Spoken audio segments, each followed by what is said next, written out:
Sa number 4, public hearing angot sa ginapatuman nga rehabilitation kag improvement sang Old Bacolod City Hall ang ginahinyo sa konseho.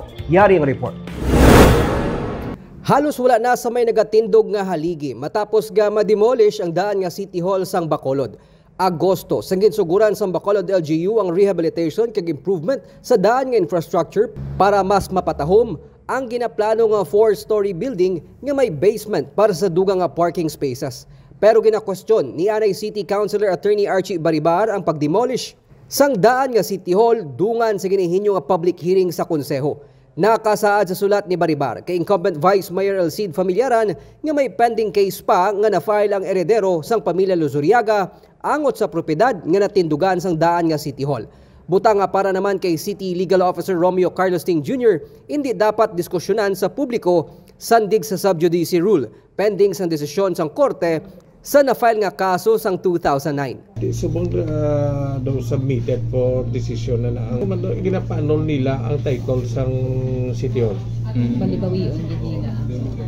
Bawion nila kay base sila na ang issuance sang title sang Bacolod City Hall na fraudulent kay dapat sila yung tag-iya. Amo lang ginaingilan pero ang Wyman's representative na titulo. Gindugang ni Ting base sa titulo sang duta nga nakapangalan sa Bacolod LGU, wala sang annotation bahin sa ginasiling nga deed of donation sang pamilya Luzuriaga angot sa pag-utilize sang propiedad nga natukuran sang daan nga City Hall. Ginklaro niya man nga ang Fountain of Justice lamang ang nagapabilin nga wala gintandog. Bangod ini lamang nga porsyon sang edipisyo ang ginakabig heritage site sang National Historical Institute. Amo na ganigin klaro kung na kay gambal sila na dapat ang City Hall hindi mo dapat maislan. Pero kinantaw ko ang titulo sang Old City Hall, wala annotation na may inhibition sa using.